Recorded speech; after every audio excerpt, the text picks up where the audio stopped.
Dipersatukan itu yang laki-laki dengan perempuan menjadi dengan satu, cara menjadi seperti satu apa, rumah Bang? tangga. Diberkati. Oke, syarat pernikahan sahnya di dalam kekristenan itu tercatat di mana, Bang? Syarat pernikahan yaitu mereka menyerahkan diri kepada Tuhan supaya menjadi suami Abang istri. paham nggak? Syarat pernikahan tercatat di dalam mana, Bang? Kitab apa? Kalau di dalam Bible tunjukkan datanya. Enggak, saya mau bukan maksud syarat. Apa ya itu kita kontesnya? Saya bilang, Bang, syariat pernikahan di dalam Bible, di dalam kekristenan itu tercatat di mana? Enggak, saya bukan melebar kemana-mana. Matius 19 ayat 6. Enggak usah melebar kemana-mana, Kak Darin. Yang mau saya tanya, Bukan melebar kemana-mana, Bang. Abang selalu mengatakan apa yang dipersatukan dua menjadi satu. Betul. Sekarang pertanyaan saya begini, ketika orang menikahkan, ada nggak yang menikahkan itu 2, 3 baru menjadi 2 lagi? Nggak ada kan, Bang?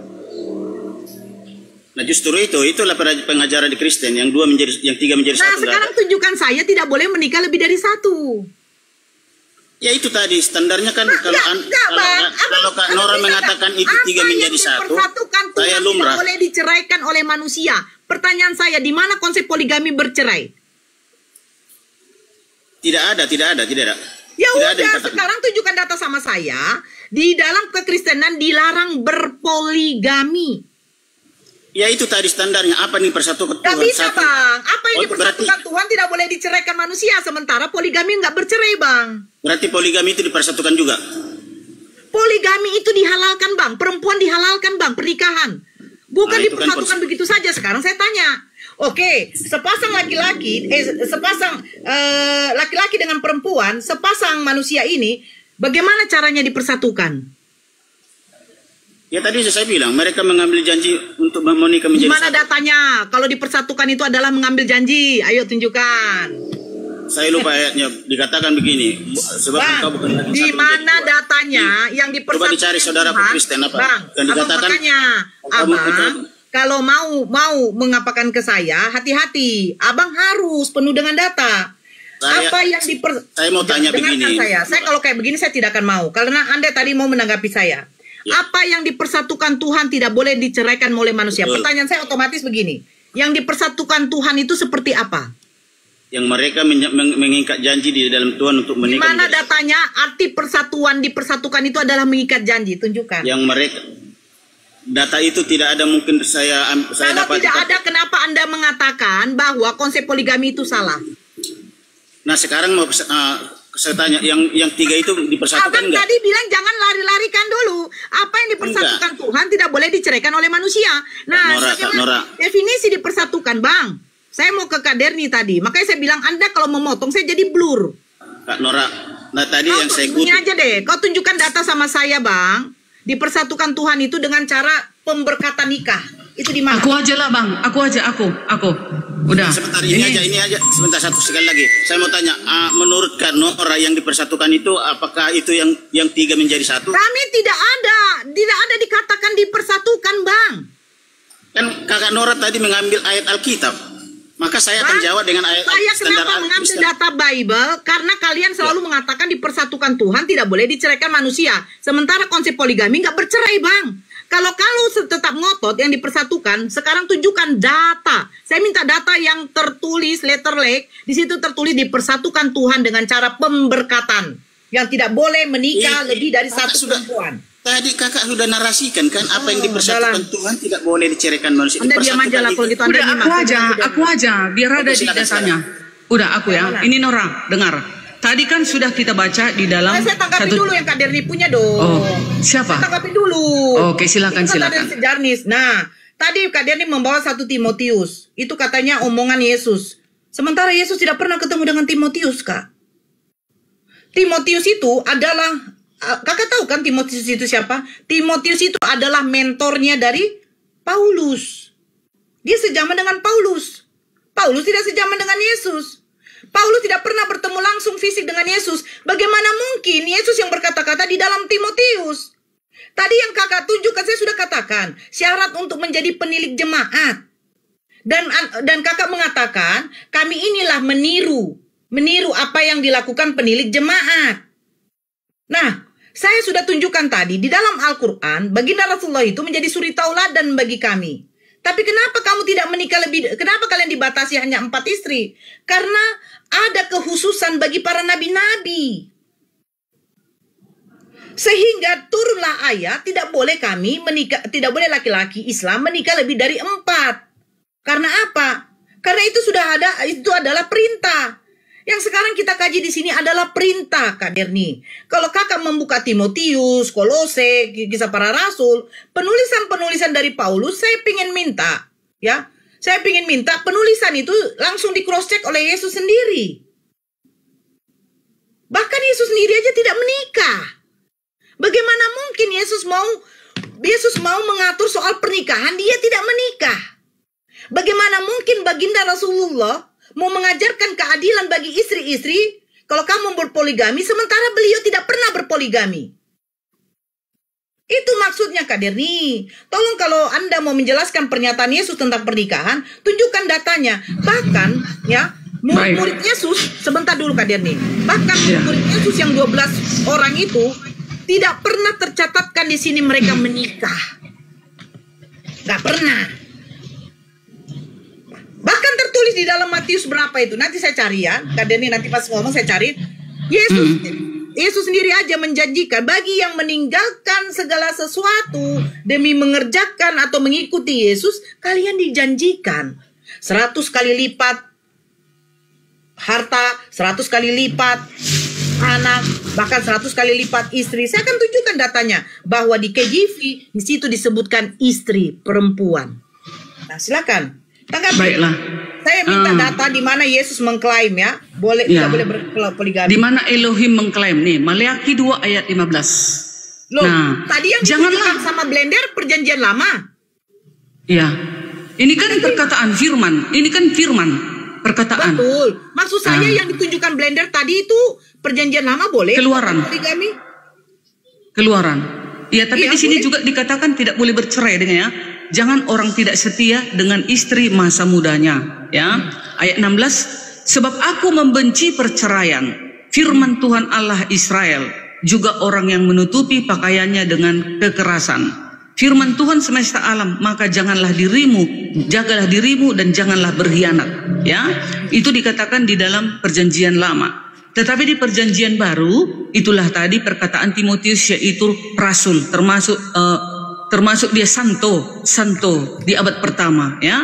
Dikatakan di sana 1 Timotius 3. Dia lahir tahun 17 Kak. Iya, maksudku dia santo. Ini ya ada ini ya. Sebentar ya. Nah, sekarang ini mana dia? Santo Timotius adalah seorang uskup Kristen abad pertama yang meninggal sekitar tahun 97 Masehi dalam bagian perjanjian baru di Alkitab Kristen. Itu ya. Ya, itu tulisannya. Dan sekarang diajarkan kepada umat-umat agar tidak boleh mempunyai 2 istri, ya. Dimana? Makanya di dalam Gimana ajarannya? Ini dengar ya. Makanya persyaratan gereja, ini persyaratan. Kak Derni jangan larikan ke gereja lagi, Kak. Memang begitu loh, di Alkitab memang nggak ada seperti itu. Gereja loh, Kak. Saya minta pernyataan dari Yesus. Itulah tadi melalui Timotius. Timotius itu tidak ada berjumpa dengan Yesus. Dari mana Yesus menyatakan pernyataan itu kepada Timotius? Oke. Harus Yesus ya? Harus perkataan Yesus ya? Oh. Pernyataan Yesus.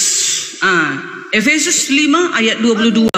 Hai istri, tunduklah kepada suami seperti kepada Tuhan. Karena suami adalah kepala istri. Kak, sama seperti Kristus adalah kepada jemaat. Kak, ya? Mengerti nggak, paham nggak sih Kak? Kita ini kan tentang konsep poligami Kak. Larangan tidak boleh menikah lebih dari 1 istri. Kalau yang Kakak bacakan ini tadi Efesus 5 nomor berapa? Oh, ada juga ini bentar. Ini Matius 19 ayat 7. Matius 19 ayat 7. Kata mereka kepadanya, jika demikian apakah sebabnya Musa memerintahkan untuk memberikan surat cerai jika orang menceraikan istrinya? Matius 19 ayat 8. Kata Yesus kepada mereka, karena ketegaran hati Musa mengizinkan kamu menceraikan istrimu, tetapi sejak semula tidaklah demikian, kata Yesus ya. Matius 19 ayat 9. Tetapi aku berkata kepadamu, barang siapa menceraikan istrinya kecuali karena zina, lalu kawin dengan perempuan lain, ia berbuat zina. Jadi tetap hanya satu istri di dalam kekristenan. Lalu penilik-penilik gereja membuat persyaratan. Coba baca baik-baik ya. Tetapi aku berkata kepadamu, barang siapa menceraikan, sudah cerai ya, istrinya karena zina, lalu kawin lagi dengan perempuan lain, ia berbuat zina. Coba Kak. Ya. Misalnya contoh ya, ini ke saya saja. Suami saya menceraikan saya karena zina. Terus sudah cerai nih, dia duda, saya janda. Dia menikah lagi. Bagaimana mungkin berarti laki-laki itu berbuat zina lagi dan kakak mengatakan lebih baik berarti satu perempuan. Oke, Nora, belum siap aku. Oke, ini Matius 19 ayat 6. Ini terakhir datanya, nggak ada lagi yang lain. Matius 19 ayat 6. Demikianlah mereka bukan lagi dua, ya, bukan dibilang. Demikianlah mereka bukan lagi tiga, nggak ada ya. Demikianlah mereka bukan lagi dua, melainkan satu. Karena itu apa yang telah dipersatukan Allah tidak boleh diceraikan manusia, ya. Berduanya menjadi satu. Tidak ada dibilang bertiga berempat, tetapi berdua menjadi satu. Setelah diberkati di gereja. Pertanyaan saya, definisi mempersatukan itu seperti apa? Ya, diberkati di gereja oleh pendeta mewakili. Itu dia. Di mana catatannya, Kak? Oh, itu buku dari perkawinan di dalam gereja. Beda dengan di Alkitab. Itu ada dipegang pendeta dan diajarkan kepada kami. Buku perkawinan di dalam gereja. Ada. Ya, sebentar. Panduannya ada, panduannya gitu. Sebentar, Kak. Buku perkawinan di dalam gereja, apakah itu langsung terafiliasi langsung dengan Yesus? Inilah melalui Matius 19 ayat 6 ini. Kak, dengan tadi Kak, apa yang dipersatukan Tuhan tidak boleh diceraikan oleh manusia. Ya. Ini kau dengar ini, demikian pula bukan lagi dua. Kan katanya Nora, bukan lagi dua, melainkan satu. Bukan dibilang, bukan lagi tiga, bukan lagi empat, bukan lagi lima, melainkan satu. Bukan gitu katanya Nora. Bukan lagi dua, melainkan satu. Karena itu, apa yang dipersatukan Elohim tidak boleh diceraikan oleh manusia. Jelas, begitulah pernikahan di Kristen. Sekarang definisi mempersatukan itu tercatat di mana? Kalau kakak bilang tercatat di buku-buku yang dikeluarkan oleh gereja, Kak, ya. Sekarang landasan kalian apakah buku-buku gereja juga? Ini landasannya, apalagi kau Nora? Inilah landasannya, Kak. Setelah dipersatukan, ya diberkatilah di gereja, disaksikan oleh kedua belah pihak, keluarga laki-laki, keluarga perempuan, jemaat dan masyarakat. Nah, dan dibuat, saya tanya, dengar, sahnya pernikahan di dalam Kristen tercatat di mana? Itu ada buku pernikahan di gereja dong. Diambil dari ini tadi, dari Matius, dari Timotius, semua diambil dari Alkitab karena Tuhan juga mengatakan tidak boleh. Gimana, Kak, syaratnya menikah dua kali? Syaratnya pernikahan diberkati di gereja, Kak. Sementara Yesus tidak pernah ke gereja. Aduh, syarat. Itu dia Nora, begitu caranya di dalam kekristenan. Melalui dari Matius 19 ayat 6 ini, lalu diaturlah pendeta, diatur oleh pendeta lah syarat-syarat perkawinan. Siapa yang mengatur? Pendeta dong. Nah, pendeta mengerjakan itu berlandaskan dari mana, Kak? Ini Matius 19 ayat 6. Apa yang dipersatukan Tuhan tidak boleh diceraikan oleh manusia. Ya, mana konsepnya di situ dipersatukan dengan cara pendeta yang bukan loh, maksudnya di sini Nora, setelah Yesus mengatakan demikian pula bukan lagi dua, melainkan satu. Karena itu apa yang dipersatukan Allah. Begitu. Begini, Kak. Begitu di kekristenan. Mau gimana lagi mau kau bilang? Perasaan kalau mau menikahkan itu cuma sepasang loh, Kak. Poligami pun juga dia sebentar, Kak. Poligami pun juga dia mau menambah istri, dia bawa perempuan yang kedua ini menikah, cuman satu perempuan itu juga nya, Kak. Sepasang juga nya, Kak. Iya, lalu Nora, di baliknya ini, di balik ayat ini ada lagi surat pengantar nikah, yaitu satu. Surat pengantar nikah itu RT RW. Dengar, RT RW setempat. Syarat mau menikah. Lalu surat keterangan untuk nikah, ya. Lalu surat keterangan asal usul, surat persetujuan mempelai, surat keterangan tentang orang tua, surat izin orang tua, surat keterangan cerai mati atau itu disertakan dengan dalil itu, Nora. Nah, saya sedikit ya. Gitu dia. Jadi harus ada silsilahnya. Kalau pendeta mau menikahkan laki-laki dan perempuan, dia punya persyaratan. Kalau di Kristen jelas. Jadi ketahuanlah laki-laki itu udah pernah menikah atau tidak. Kalau sudah pernah menikah, nggak mau lagi pendeta menikahkan itu. Ini aturan pemerintah, kalau itu bukan ya, aturan di gereja Tuhan. kami pun seperti itu, ada aturannya. Semua itu diminta. Maksudnya ini yang ditanyain Bunda Nora aturan Tuhan, bukan aturan Aturan negara. Tuhan melalui Matius 19 ayat 6 dengan 2 Timotius 1 ayat 3 dan 2 dan 1 Timotius 3 ayat 12. Dari situ dalilnya. Diambil dari Alkitab lalu dijelaskan lagi oleh para pendeta. Begitu dia. Makanya kekristenan itu keluarganya gak boleh 2 kali menikah, hanya sekali gitu. Bagaimana? Ada Kristen yang lain menyokong? Silakan, boleh. Ini udah jelas ini. Yang aku bilang ini data Matius 19 ayat 6 ini dengan 1 Timotius 3 ayat 2 ini, 1 Timotius 3 ayat 12, lalu dijelaskan lagi oleh para pendeta. Mereka kan mupakat ini. Gitu. Kakak paham nggak sih arti apa yang dipersatukan Tuhan tidak boleh diceraikan oleh manusia? Nah, konsep pemersatu ini bagaimana caranya? Konsepnya dibawa ke gereja, Nora, dipersatukan di gereja oleh pendeta. Itu yang dari mana saya dapat dalam Bible? Itu pendeta yang menerangkan, menjelaskan lebih detail, begitu loh. Kak, iya. Begini Kak, apa yang dipersatukan Tuhan? Nah, semua orang kalau dengan berpikiran seperti Kak Derni akan ada berpikiran begini, dipersatukan Tuhan.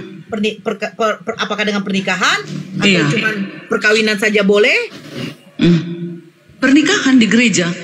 Nah, itu sekali cuma menikah orang Kristen. Sekali cuma orang Kristen menikah. Landasannya di mana?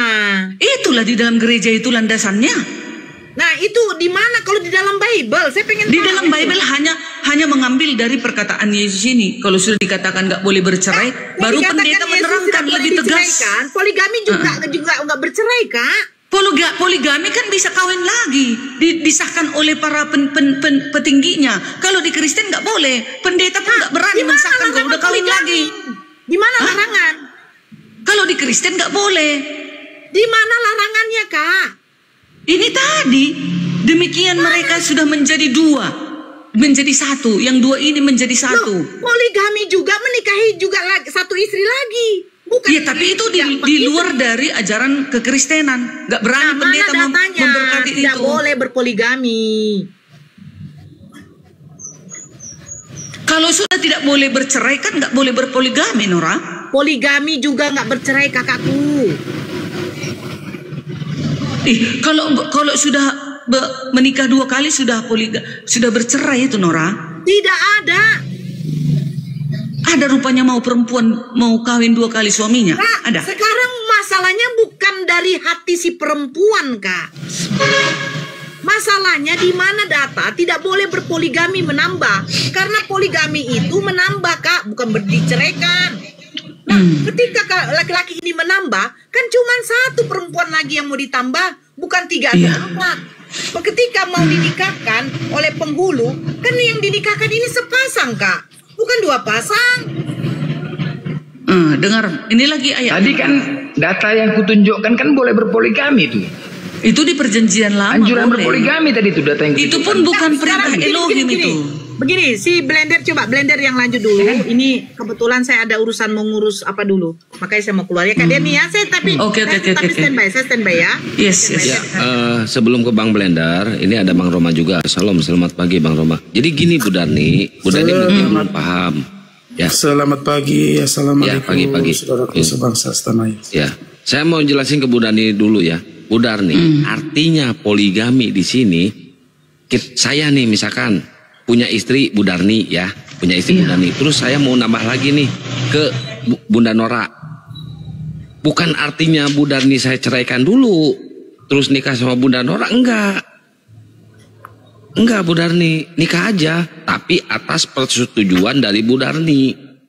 Bu Darni ngebolehkan saya nikah sama Bunda Nora, nah baru saya nikah. Ini tetap istri saya 2. gitu loh. Jadi nggak diceraikan dulu tuh yang Bu Darninya gitu, Bu Darni, paham ya? Yang jelaskan di kekristenan nggak boleh berpoligami. Ya, ini arti poligami. Tunggu dulu. Ini arti poligami di dalam Islam. Pernikahan pertama itu kan diminta data loh, diminta data sama pendeta. Semua, makanya Bu Darni ikut nanti ke Gimana mau resepsi kawin 2 pernikahannya. kali dia nggak bisa, nggak boleh. Kristen nggak boleh. Lanjut Bu Bang Blender, saya ingin menjelaskan itu aja. Iya. Tunggu dulu, aku dulu. Sikit lagi. Aku dulu ya. Nah, di kekristenan, pendeta meminta surat pengantar pun juga. Surat dari RT RW, fotokopi KTP KK, surat akta kelahiran, serta formulir-formulir dari kelurahan seperti itu. Jelas itu dia. Iya, di kami pun begitu dimintain. Sama di Islam nanti, juga begitu. Di ya Islam udah juga sama begitu juga lah kami di kekristenan. Sama itu kalau itu. Sesuai dengan dalil Matius 19 ayat 6 dan 1 Timotius, hanya 1 istri di dalam gereja, terutama kepada pendeta dan pemilik gereja. Lalu pendeta merangkumkan, menjelaskan kembali agar jemaatnya prakteknya nggak sesuai. Kalau ada orang Kristen seperti itu, dia melanggar di luar. Itu melanggar dosa udah ditebus, apalagi masalahnya aman kan? Enggak loh, Blender kau ini. Ya iyalah, mau melanggar pun dia dosa udah tebus, aman masuk surga juga. Enggak seperti itu. Kalau sudah ditebus, kita harus tetap setia kepada hukumnya, gitu. Iyalah, kalau kita ketika dia melanggar, itu kan dia di luar apa dari kalau, hukum. Oke, kalau dia melanggar apa konsekuensinya? Konsekuensinya ya nanti setelah nanti kedatangan Yesus yang menentukan. Ya, apalah konsekuensinya kalau dia melanggar? Enyahlah kau dari hadapanku, kan kata Yesus. Enyahlah, masuk neraka berarti? Ya iya dong, kan kata Yesus seperti itu, bukan kataku. Ya berarti sia-sia penyalipan Yesus. Sia-sia penyalipan. Engkau tidak melakukan kehendak Bapakku. Kehendak Bapakku termasuk ya, hukum ke-7. Jangan berzina. Sia-sia penyalipan. Tunggu dulu, Belender. Kalau sudah ada istrinya, kawin lagi dia, berarti melanggar hukum, berzina, meninggalkan anak istrinya, melantarkan. Konsekuensinya. Tentu diusir nanti. Terus kemana? Nggak dikasih masuk surga yang seperti itu. Ke neraka. Iya, karena dia berdosa. Karena dia berdosa. Karena melanggar. Iya, kan berdosa kan? Elohim. Yes. Karena dia berdosa kan? Iya, harus bertobat. Iya, makanya dilanggar. Nah, sekarang Yesus datang untuk menebus dosa. Iya. Ya udah. Menebus dosa. Jadi apa fungsinya Yesus disalib? Kalau sudah bukan begini ya, berbeda dengan tidak menerima Yesus. Mau berbuat baik pun kau, mau berbuat baik di dalam kehidupanmu, tetap kau dicampakkan ke neraka karena kau menolak Yesus Tuhan dan Juru Selamat. Jadi bukan ini masalah, sekarang, ya memang gitu. Bukan masalah menolak, melanggar aturan dari Yesus, konsekuensinya adalah ke neraka. Sedangkan konsep penyalipan demi untuk menebus dosa. Iya. Agar masuk ke surga. Jadi apa lagi neraka? Apa manfaatnya penyalipan? Sia-sialah. Manfaat dari penyalipan menebus kutuk dosa waris itu, menebus kutuk dosa waris, kutuk siapa yang mengatakan itu? Apa? Siapa yang mengatakan itu? Dosa penyalipan itu, menebus dosa waris itu siapa yang menyatakan? Ini dia. Inilah anak yang kukasihi, kan katanya, kepadanya lah aku berkenan. Lalu sewaktu Yesus dibaptis, apa kata Yohanes Pembaptis? Inilah anak domba Allah yang menghapus dosa dunia. Oke? Nah, dia sudah datang menebus kita dengan harga yang cuma-cuma, dengan darahnya yang suci. Kita nggak boleh melenggang-lenggang membunuh, mencuri, berzina, enggak dong. Kalau sudah kita ditebus, kita sudah terdaftar menjadi anggota kerajaan surga. Yes. Ya. Ini dasarnya ya, Paulus mengatakan. Sebab Roma 5:12. Sebab itu sama seperti dosa telah masuk ke dalam dunia oleh satu orang. Siapa satu orang? Adam. Dan oleh dosa itu juga maut. Demikianlah maut itu telah menjalar kepada semua orang. Kita ya. Karena semua orang telah berbuat dosa. Siapa yang mengatakan ini? Paulus. Paulus. Ya. Paulus yang menyatakan waktu Adam makan buah pengetahuan itu, akibatnya adalah dosa menjalar kepada kita. Iya. Benar kan? Benar. Akibat makan buah itu. Sedangkan Tuhan mengatakan, ya, tetapi pohon pengetahuan tentang yang baik dan yang jahat itu janganlah kau makan buahnya, sebab pada hari engkau memakannya pastilah engkau mati. Mati sanksinya. Kenapa Paulus berani mengatakan ketika makan buah itu dosanya menjalar kepada kita. Sedangkan Tuhan mengatakan kau makan buah itu kau mati. Kenapa berani Paulus mengatakan seperti itu? Dari mana Paulus dapatkan pernyataan seperti itu? Roma 5:12. Dari mana? Sedangkan Tuhan mengatakan ini, makan buah itu mati. Paulus menyatakan menjalar. Dari mana Paulus berani dapatkan gitu? Sedangkan Yesus mengatakan ya, dosa kerajaan Allah milik anak-anak. Yeskiel banyak dinyatakan dosa orang tua, anak tidak menanggung dosa orang tuanya, orang tua tidak menanggung dosa anaknya. Dari mana Paulus berani mengambil keputusan seperti ini? Sebab itu sama seperti dosa telah masuk ke dalam dunia oleh satu orang, yaitu Adam, akibat makan buah. Dan oleh dosa itu juga maut. Demikianlah dosa itu telah menjalar kepada semua orang, yaitu keturunan Adam. Karena semua orang telah berbuat dosa. Paulus yang menyatakan akibat makan buah itu Adam telah melakukan dosa dan menjalar kepada kita. Sedangkan Tuhan tidak mengatakan. Dari mana Paulus berani mengatakan ini? Siapa dia ini? Hebat kali Paulus ini, Bang. Coba, dia yang menyatakan. Sedangkan Yesus tidak pernah mengatakan seperti itu. Sedangkan Tuhan juga tidak pernah mengatakan seperti itu. Justru di Kejadian 3:3 mati. Kejadian 3:3 juga dikatakan situ, jangan kau makan buah itu, kau nanti mati. Dua ayat mengatakan, jangan kau makan buah itu, nanti kau mati.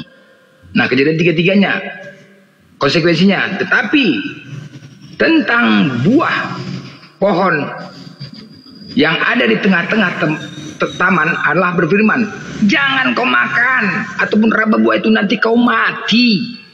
Adakah di sini mengatakan Tuhan, jangan kau makan buah itu, nanti kalau kau makan buah itu, dosa-dosamu menjalar kepada keturunanmu? Ada nggak di sini? Kan nggak ada. Jangan kau makan buah itu, nanti kalau kau makan buah itu, akibatnya dosa yang kau lakukan itu akan menjalar ke seluruh keturunanmu. Seperti yang dikatakan Paulus. Ada kan? Nggak ada kan? Malah mengatakan mati konsekuensinya. Dari mana Paulus berani menyatakan seperti itu? Coba. Aku ya, baiklah. Ini dia, ya. Ini konsep dasar kenapa ada dosa waris ya. Dosa waris merujuk pada kondisi bawaan manusia yang telah rusak akibat dosa pertama manusia, yaitu Adam dan Hawa. Sehingga manusia cenderung berbuat dosa. Justru karena itu datanglah Yesus. Yesus mengatakan di dalam Efesus, Galatia 3 ayat 13, Kristus telah menebus kita, katanya. Di dalam Yesaya juga mengatakan, Yesaya 63 ayat 16, bukanlah engkau Bapa kami, sungguh Abraham tidak tahu apa-apa tentang kami, dan Israel tidak mengenal kami. Ya Tuhan, engkau sendiri Bapa kami, namamu ialah penebus kami sejak dahulu kala. Udah, ini dalil mengatakan. Nah, Bapa itu, Elohim itu adalah penebus kita. Bagaimana cara Bapa itu menebus kita? Melalui firman-Nya, itulah Yesus turun ke bumi untuk menebus dosa waris tadi. Nah, setelah sudah ditebus dosa kita, dan dari dosa mula-mula pertama yang dilakukan oleh nenek moyang kita, yaitu Adam dan Hawa, Yesuslah pendamainya. Nah, setelah pendamainya, tunggu dulu, belum. Setelah Yesus datang untuk mendamaikan itu, nah kita tidak boleh dong, sudah kita ditebus, jangan lagi kita melenggang. Tetaplah kita setia akan perintah-perintahnya. Kita kan sudah menjadi umatnya, sudah ditebus, maka kita harus berada di jalurnya dengan benar. Begitu. Oke, baik. Cerita-cerita buat netizen ya, nggak usah poligami. Aku bagaimana tahu menghadapi Darni ini? Tahu kali aku ya. Jadi tenang aja kalian di bawah, kasih Darni ini, tenang aja kalian. Kalau kemana poligami, tahu kalian kayak mana? Senang aja kalian di bawah ya. Aku tahu menghadapi Darni. Nah, ketika tadi itu mengatakan Elohim, Elohim itu Tuhannya Yahudi atau Kristen? Ya, Tuhan Kristen, Elohim itu. Apakah Tuhan Kristen sama Tuhan Yahudi sama? Sama. Ya. Tuhan Elohim Kristen itu benar, kan ya? hakikatnya Panggilan, Yesus. sebentar ya. Elohim itu Panggilan hakikatnya Yesus. Yahudi ketika mereka beribadah. Sema Israel. Adonai Elohim Ehad. Tunggal. Tuhan kalian tunggal atau enggak? Yes. Hah? Tunggal. Tuhan Hancur kami itu kan kali, bah. datang ke bumi menyatakan Ada diri. enggak ketika Elohim memanggil itu mereka menyatakan Yesus tadi? diri. Sema Elohim menyatakan diri. Israel. Adonai Elohim Yesus. Ada enggak itu? Iya. Kan enggak ada. Iya. Sekarang di perjanjian baru digenapi. Elohim itu menyatakan diri di dalam Yesus. Dia tuh. Aku dan Bapa satu. Tuhannya Yahudi itu manusia atau tidak? Roh. Tuhannya Yahudi itu dan Tuhannya orang Kristen itu Elohimnya roh yang tak kelihatan. Hancur kita ini kalau ada orang Yahudi ngamuk Yahudi ini betul ngamuk Yahudi sama kalian. Jadi siapa Yesus ini? Yesus ini adalah dirinya Elohim, sifatnya Elohim, firman Elohim turun ke bumi. Maka dia itu, dia juga itu, sama itu, gak ada tiga, gak ada dua. Sama tunggu, sama di teman-teman Islam. Islam juga, tunggu dulu. Dengar, di dalam Islam juga Allah itu mempunyai kalimatullah dan rohullah. Ya enggak? Benar enggak, Blender? Oke. Ehad tunggal. Ya, tunggal. Tuhannya Yahudi itu bisa dilihat atau tidak? Tidak bisa. Kami pun Elohim kami Tuhan tak kalian dilihat. Enggak Tuhan bisa kalian dilihat. bisa dilihat atau tidak? Tidak dilihat. Ya, Yesus. Yesus menyatakan diri di dalam manusia Ya, datang. bisa dilihat enggak dia? Dia kan bisa datang ke bumi menyatakan Ya, dia diri. Tuhan Elohim enggak? itu. Yesus itu Tuhan Elohim enggak? itu firman Ya. Elohim menyatakan diri. Gelarnya Pertanyaan Tuhan. aku tadi kan itu Tuhannya Yahudi bisa dilihat atau tidak? Mana bisa digelar Tuhan? Nggak bisa, Tidak baik. dilihat Tuhan itu. Tuhan Itu kan gelar. kalian Yesus bisa dilihat atau tidak? Mana bisa dilihat gelar Yesus? Yesus. Yesusnya kan datang sebagai manusia. Yesus itu Tuhan enggak? Yesus itu gelarnya Tuhan. Ya Tuhan dia kan, Yesus Tuhan kan? Iya, gelarnya Tuhan. Datang sebagai Gelarnya Tuhan manusia. itu mana? Yesus itu Gelarnya Yesus Tuhan ini atau Tuhan. tidak? Gelarnya Yesus ini Keilahiannya Tuhan. Tuhan enggak? Iya, Tuhan, keilahiannya oke. Tuhan. Itu yang tak Oke, bisa baik. dilihat. Yesus itu bisa dilihat atau tidak? Yesus datang sebagai manusia. Dia Bisa dilihat tidak? Bisa Daging dilihat nggak? datang sebagai daging. Bisa dong. Bisa dilihat tidak itu? Bisa dong. Nah, sama dengan Yahudi punya. Yahudi itu juga sama dengan kami. Ya, Tuhan itu nggak kan bisa dilihat. Gelarnya. Tidak bisa Gelarnya dilihat. Tuhan itu mana bisa Yesus dilihat. Tuhan. Oke? Yesus Tuhan kan? sebagai daging. Yesus sebagai daging. Mana Tuhan sebagai itu, daging? Tuhan Yang menyatakan pasti-pasti diri. Yesus ini Tuhan atau tidak? Yesus ini gelarnya Tuhan, menyatakan diri sebagai daging. Yesus ini gelarnya Tuhan, berarti Ya, Tuhan. Iya. Ya udah, Tuhan ngapain dipakai Datang gelar? menyatakan diri sebagai manusia. Iya. Manusianya Oke. bisa dilihat dong. Baik, Yesus itu pencipta. Yes, pencipta. Berarti Tuhan. Keilahiannya, hakikatnya pencipta. Yesus. Berarti Tuhan. Iya dong. Berarti bisa dilihat. Mana bisa dilihat Tuhan? Loh, cuman Yesus tuh nggak bisa dilihat. Yesus datang sebagai manusia. Gelarnya Tuhan itu nggak bisa dilihat. Sebagai Kan manusia. Ilahi nggak Datang bisa sebagai dilihat. manusia, berarti bukan Tuhan. Belender. Tuhan itu ilahi. Yesus datang ilahi itu firman ilahi datang sebagai manusia. Itulah Yesus. Maka bisa disentuh, maka bisa dilihat karena menyatakan diri sebagai manusia. Oke, di dalam diri Yesus ada apa? Di dalam diri Yesus, di dalam dirinya ada roh, Roh Tuhan. tubuh dan jiwanya. Tubuh dan jiwa dia, bukan roh Tuhan. Ya, roh Tuhan. Roh Ya, Elohim. di dalam, ya kalau kita di dalam diri kita kan ada roh, ya sama seperti manusia Ya. biasa. Yang membuat dia turun ke bumi itu menjadi roh. Roh apa yang dalam dirinya? Apa di dalam Yang dirinya? membuat dia turun ke bumi adalah firman Elohim itu turun ke bumi. Iya, berarti di dalam diri Yesus ada apa? Di dalam diri Yesus ada nyawa dong. Kalau enggak mana bisa hidup? Nyawa, terus keilahian Allah itu di mana? Ada juga situ. Keilahiannya itu berada di surga. Hakikatnya Jadi itu di surga. apalah dasar itu mengatakan dia Tuhan kalau rohnya Karena juga gelarnya. sama kayak manusia? Malaikat sendiri mengatakan Yesus adalah Tuhan. Itu malaikat itu Malaikat. adalah pesuruh Elohim. Malaikat Pesuruh sendiri. Elohim. Enggak, sekarang gini loh itu. Dia kan manusia. Iya. Oke, kita juga manusia, sama-sama memiliki roh. Ya. Oke, berarti sama dengan Yesus. Yes. Sama. Kalau seperti itu kan dia manusia, bukan Tuhan. Memang dia manusia turun ke bumi, tapi gelarnya Tuhan. Gelarnya itu tetap Tuhan. Karena hakikatnya Elohim. Bukan manusia biasa dia hakikatnya. Gelarnya tapi hakikatnya Tuhan. Elohim. Kedudukannya? Hakikatnya Yesus, hakikat. Tahu hakikat? Ya, esensi hakikatnya, ya. Keadaannya yang sebenarnya Yesus ini Elohim. Dari mana itu dasar mengatakan seperti itu? Apa dasarnya? Yohanes 1 ayat 1 sampai 3 dan sampai 14. Yohanes 3, oke, baik. Dan Ibrani 1 ayat 3.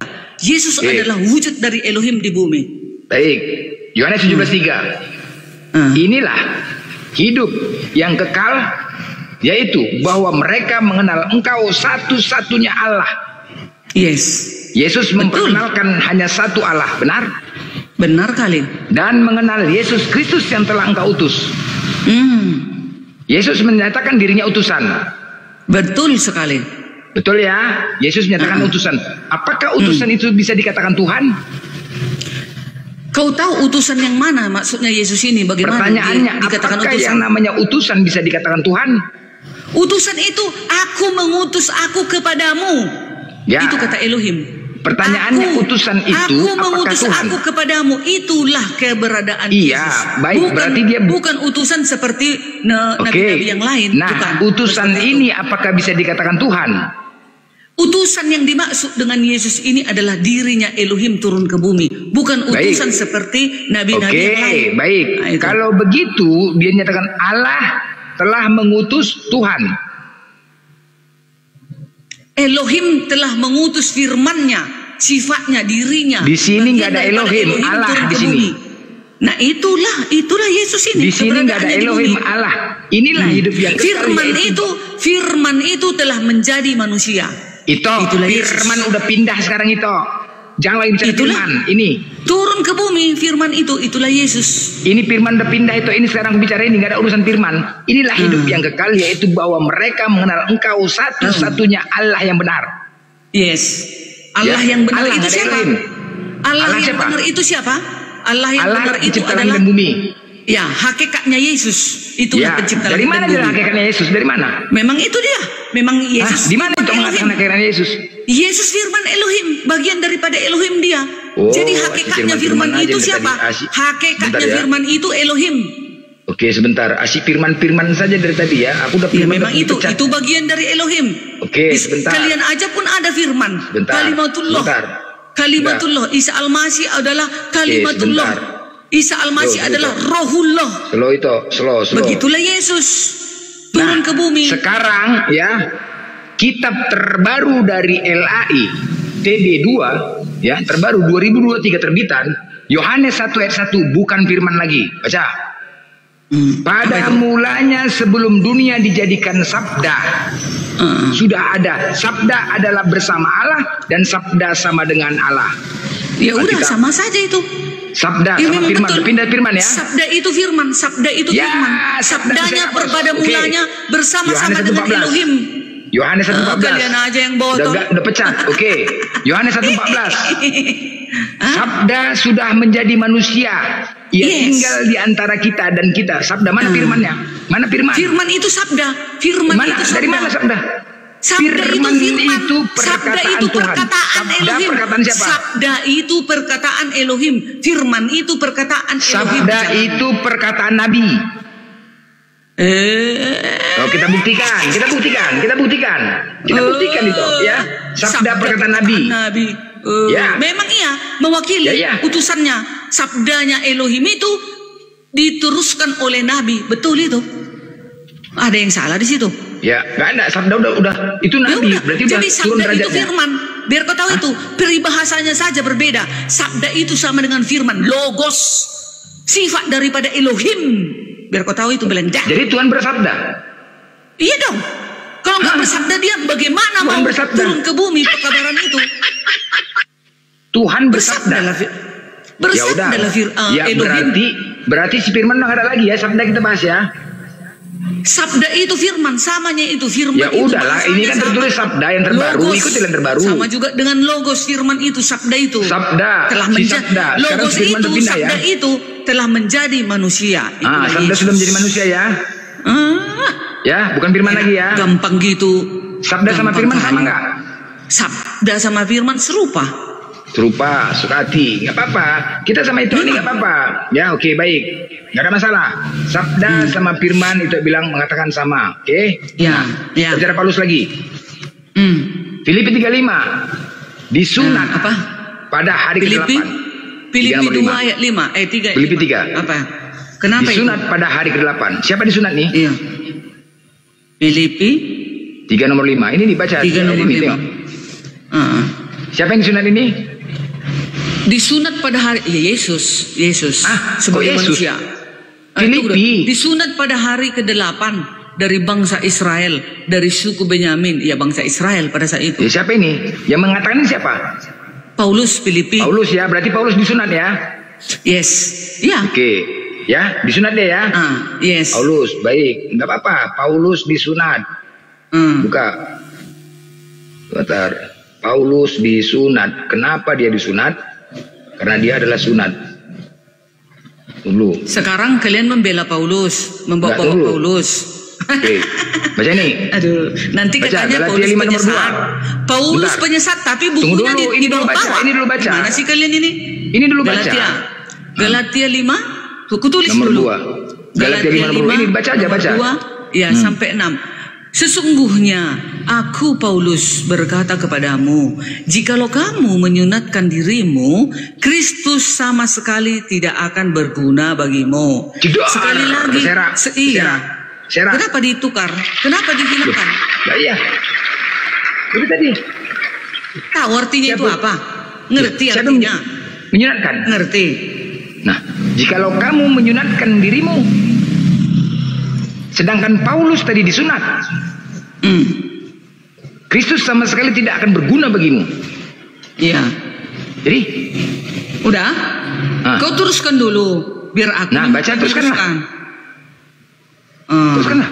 Udah selesai kau kan? Udah selesai. Udah, teruslah. Apa lagi nih? Galatia 5 ayat 2 sampai 6 berbicara tentang kebebasan dalam Kristus dan pentingnya iman yang bekerja melalui kasih, ya, bukan pada sunat atau hukum Taurat sebagai jalan keselamatan. Ayat-ayat ini, ayat Galatia 5 ayat 2 sampai 6 itu menekankan bahwa jika seorang bersunat untuk mencari pembenaran di hadapan Elohim, maka Kristus tidak akan berguna bagi mereka. Itu Dimana mencari pembenaran? Di mana mencari pembenaran? Di mana? Iman yang bekerja oleh kasih. Di mana mencari pembenaran? Dikatakan mencari pembenaran mana? Itu maksudnya. Mana mencari pembenaran? Mana tertulis mencari pembenaran? Ingat, maksudnya jangan begini loh. menambahi dan mengurangi firman Tuhan, jangan. Iya, maksudnya ayat itu begini. Dengar dulu lah. Maksudnya begini. Kalaupun kau bersunat, kalaupun kau menuruti hukum, tapi kalau kau tidak percaya kepada Kristus, tak berguna itu imanmu itu. Itu maksudnya.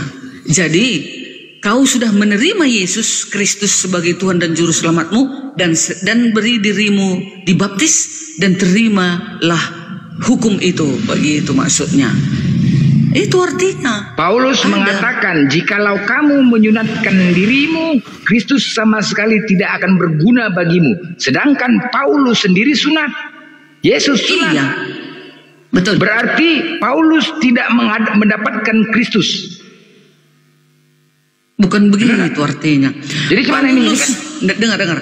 Paulus menegaskan bahwa jika orang percaya disunatkan dengan tujuan untuk dibenarkan di mata Elohim, maka Kristus tidak akan berguna bagi mereka. Mana ini percaya? Mana percaya? Hanya memperoleh melalui iman kepada Kristus. Menambahi toh. Bukan melalui ketaatan pada hukumnya. Begitu jangan maksudnya. Menambahi firman Tuhan lah. Karena gini loh, maksud Paulus, kalau sudah kedatangan Yesus, hanya melalui di dalam Yesuslah semua keselamatan itu. Jadi kalau sudah di dalam Yesus, sudah barang tentu kita ini umatnya pasti setia kepada hukumnya. Gitu. Masa nggak tahu sih artinya jadi itu? Memang sama itu Darni ini memang sulit dia memang ya, tapi nggak apa-apa. Kita kejar aja dia. Aku menyatakan tentang Paulus ini, apanya Paulus ini. Mereka panas kalau Paulus ini. Oke? Karena Paulus juga kan diutus untuk orang yang tidak bersunat. Petrus diutus kepada orang yang bersunat. Matius 5, Matius 23 nomor 9. Matius 23 nomor 9. 23 nomor 9. Di sini baca apa ya. itu? Dan janganlah kamu menyebut siapapun bapa di bumi, ya, karena hanya satu bapamu, yaitu Dia yang di surga, itulah Elohim. Yesus mengatakan ya. Ya. Yesus mengatakan jangan menyebut bapa di bumi.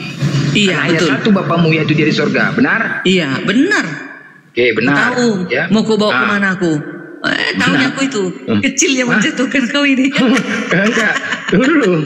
Oh, ku blender kau ini. Ayo, iya, di mana? Paulus mau mengatakan Bapa kan? Ku blender kau ini. Iya. Mana? Coba, mana? Ayo bacalah. Datanya mana? Hah? Di situ mana? Mana? Bentar. Bikin di layar lah. Tunggu dulu. Udah mau aku tahu kan? Itu blender. Ini ku blender kau ini sekali ini. Tunggu. Iya, yang penting orang melihat, menyaksikan. Orang menyaksikan.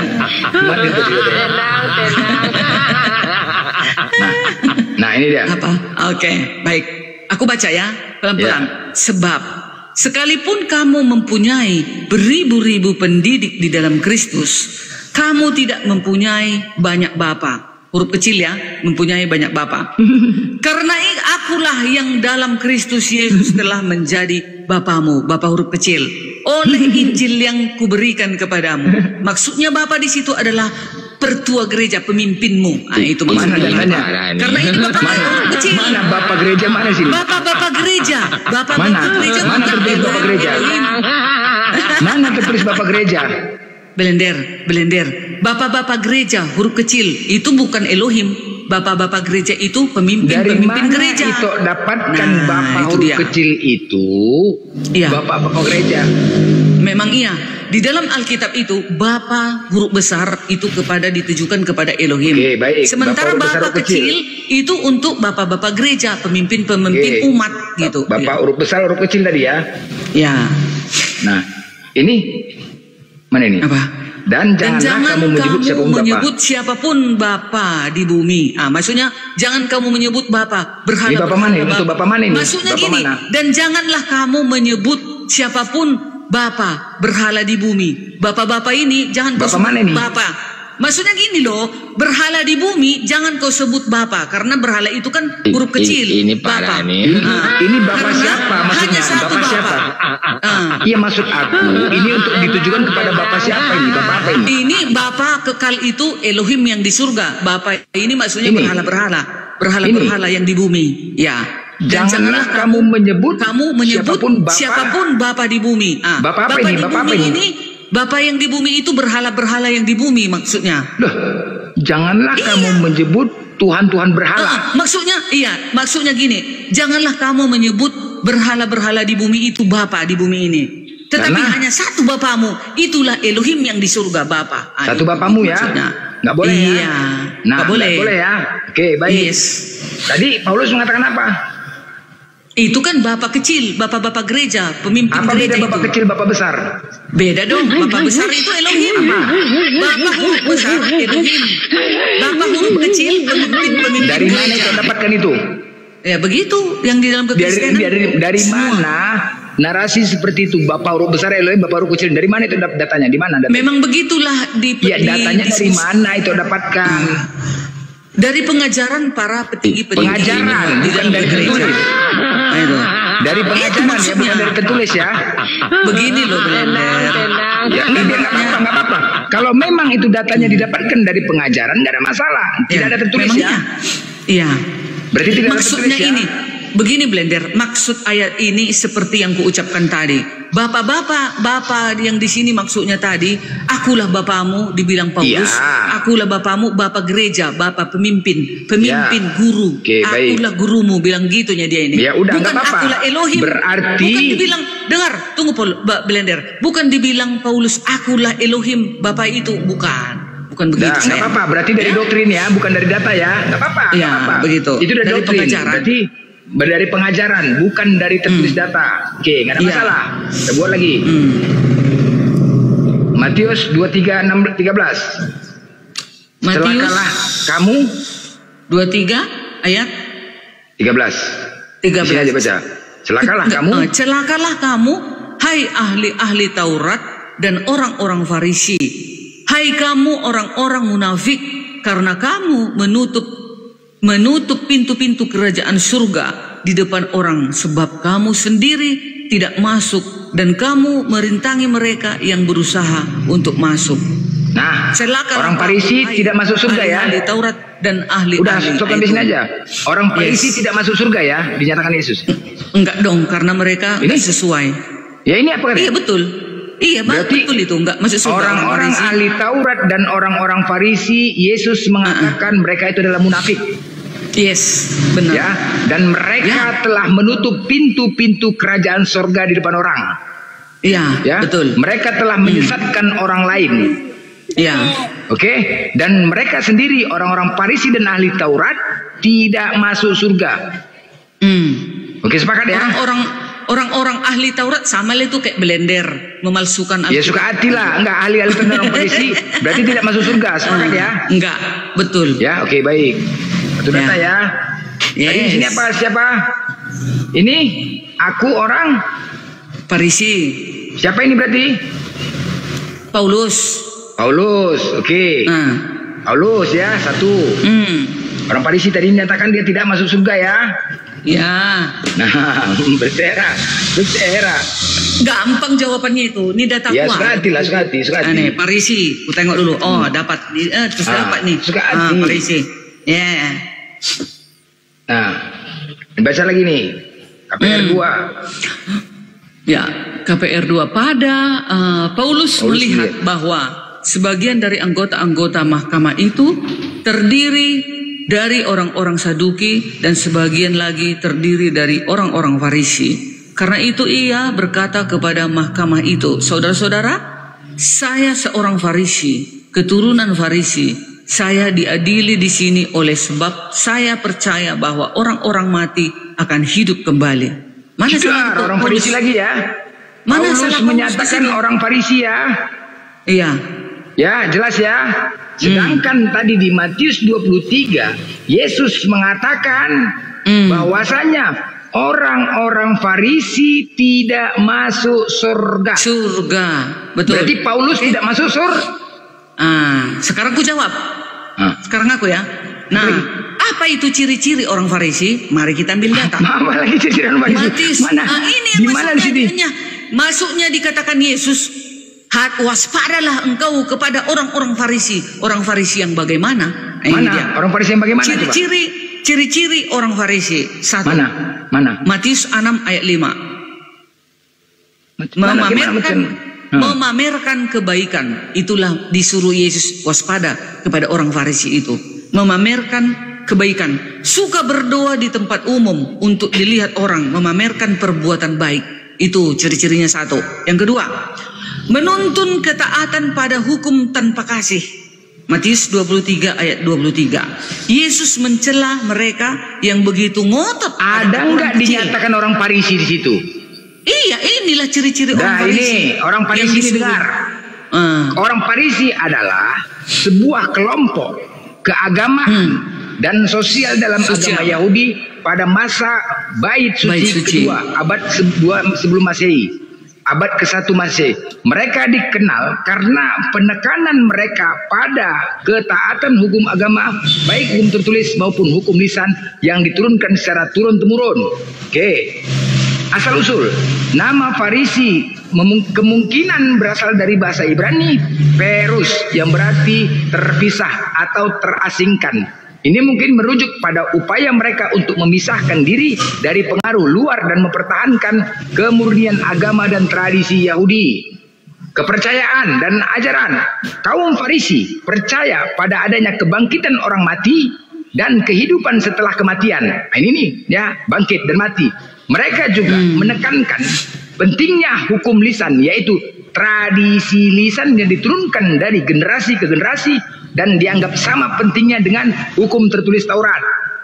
Peran sosial, mereka memiliki pengaruh besar dalam masyarakat Yahudi, terutama di bidang hukum dan agama. Mereka dikenal sebagai ahli Taurat dan memiliki peran penting dalam berbagai aspek kehidupan keagamaan dan sosial.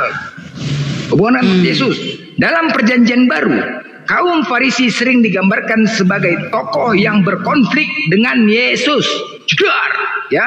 Yes. Dalam perjanjian baru, kaum Farisi sering digambarkan sebagai tokoh yang berkonflik dengan Yesus, terutama terkait dengan penafsiran hukum agama dan praktis keagamaan. Jedar, Besera.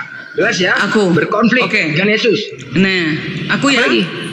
Yesus menyuruh agar mewaspadai ragi orang Farisi.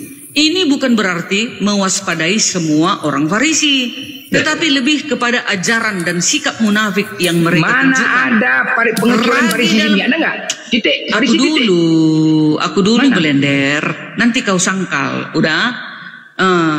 Tetapi lebih kepada ajaran dan sikap munafik yang mereka tunjukkan. Ragi dalam konteks ini melambangkan pengaruh yang dapat merusak dan menyebarkan keburukan. Itulah maksud Yesus. Ayat yang relevan adalah Matius 16 ayat 6, 11 ayat sampai 12 yang berbunyi, waspadalah dan berjaga-jagalah terhadap ragi orang Farisi dan Saduki. Matius 23 ayat 1 sampai 36, khususnya ayat 13-36 yang berisi kecaman Yesus terhadap kemunafikan orang Farisi. Itu yang disuruh Yesus diwaspadai. Bukan semua orang Farisi. Assalamualaikum warahmatullahi wabarakatuh. Bentar itu ya. Di sini Matius 23:13 Yesus mengatakan celaka orang satu ayat.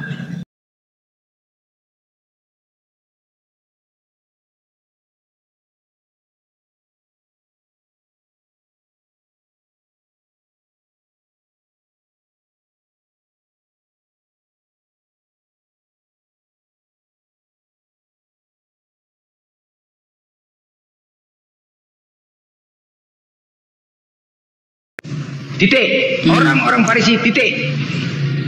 Ya. Okay.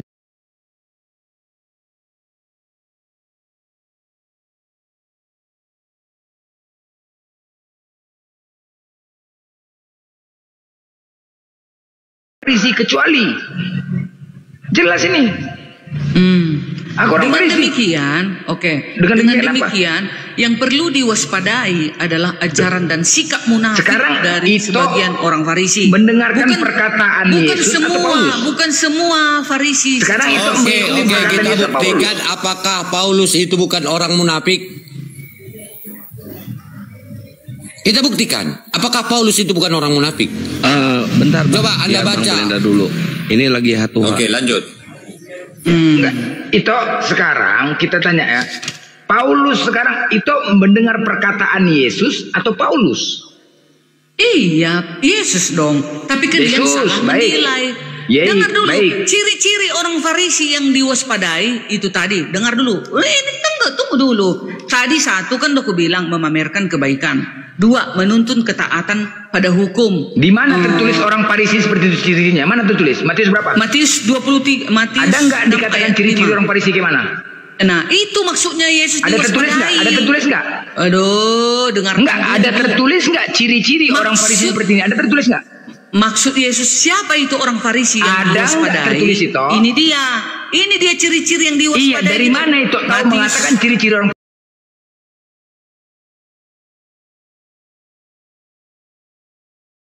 Dengar, Matius, ini kata Yesus, dengar kata Yesus, Matius 23 ayat 5. Yesus berkata lagi, semua pekerjaan yang mereka lakukan hanya dimaksud supaya dilihat Mana mengatakan orang Farisi di situ? Orang Farisi begitu. Mana tertulis di situ? Orang Farisi. Itulah sifat-sifat dari orang mana Farisi itu yang tahu itu ditujukan untuk orang Farisi? Yang ketiga, menganggap diri sendiri lebih dari baik. Dari mana itu tahu kalau ayat itu ditujukan kepada orang Farisi? Ini kan kami yang punya Alkitab, jadi kami tahu apa maksudnya Yesus di sini. Jadi kalian ini kan mencari kesalahan doang. Dengarkan dulu keteranganku. Dengarkan dulu keteranganku siapa itu orang-orang Farisi yang diwaspadai. Yang ketiga, menganggap diri sendiri lebih baik. Lukas 18 ayat 11.